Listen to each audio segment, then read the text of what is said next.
Hello বন্ধুরা, খুবই অবস্থা আমার খারাপ। জানি তোমরা সবাই ভালো আছো, কিন্তু আমার অবস্থা খুব খারাপ। কারণ আমার গলাটা খুব বসে গেছে। ঠিক আছে, এসব কথা বাদ দাও। দেখ, এখানে আমার মাম্মামকে আমার বাবা টাকা দিচ্ছিল। প্রথমের টাকাটা আমার দিদি কেড়ে নিয়েছিল, তারপরে আমার বাবা জোর জবরদস্তি 100 টাকা দিয়েছে।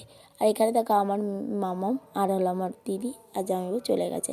আর আমি আমার মাকে চুলটা স্ট্রেট করে দেওয়ার জন্য বলছিলাম। আমার মা বলছে না, চুল স্ট্রেট আমি করবো না, করলে হয়তো পিঠটা পড়ে যাবে। তো আমি এখানে মায়ের চুলটা স্ট্রেট করে দিয়ে এরপর নিজের চুলটা স্ট্রেট করে নিয়েছিলাম।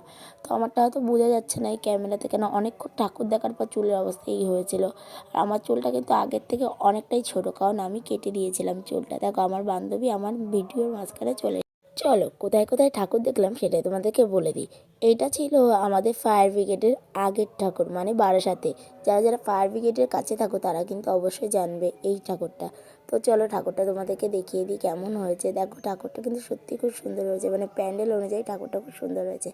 এরপরে আমরা চলে গেছিলাম হলো ফায়ার ব্রিগেডের প্যান্ডেলটা খুব সুন্দর হয়েছিল, করেছিল হলো নেট দিয়ে, জাল দিয়ে।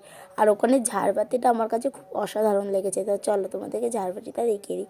দেখো ঝাড়বাতিটা কত সুন্দর লাগছে না? আর ঠাকুরটাও কিন্তু প্যান্ডেলের সাথে খুব মানানসই হয়েছিল। আর আমরা এরপরে চলে গেছিলাম এখান থেকে মেলায়। এখানেও মেলা বসেছিল, কিন্তু মেলাটা তোমাদেরকে আর দেখানো হয়নি। চলো পরের ঠাকুরটা দেখার জন্য তোমরা খুব এক্সাইটমেন্ট হয়ে যাবে। তো আমরা চলে গেছিলাম মাছ বাজার, আমাদের চাপাডালি। যারা যারা চাপাডালি থাকো তারা তারা অবশ্যই জানো মাছ বাজারে দুটো প্যান্ডেল না, 3-4টে প্যান্ডেল হয়েছে, আর অনেকগুলো, কিন্তু তার মধ্যে আমরা দুটো দেখেছিলাম। তো এই প্যান্ডেলটার নাম আমি ঠিক জানি না। মাছ বাজারে প্রথমেই পরে দেখো এখানে দেখে নেবে, তোমরা পড়ে নিও। তো চলো প্রবেশ পথে গেছি আমরা, গিয়ে 1 মিনিটও আমাদের একটা না ফটো না একটা ভিডিও করতে দিয়েছে ভালোভাবে। তারপর আমরা চলে গেছিলাম বিদ্রোহী। যারা বিদ্রোহীতে থাকো, মানে বিদ্রোহের পাশাপাশি প্যান্ডেলের, সেখানে তারা তোমরা নিশ্চয়ই কিন্তু বুঝতে এই পারবে এই প্যান্ডেলটার নামটা আমাকে কমেন্টে জানিও। আমার কিন্তু ঠিক মনে নেই প্যান্ডেলটা কি।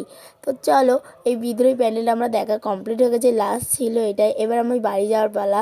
তো ভিডিওটা কেমন লেগেছে অবশ্যই তোমরা কমেন্ট করে জানিও। তো টাটা।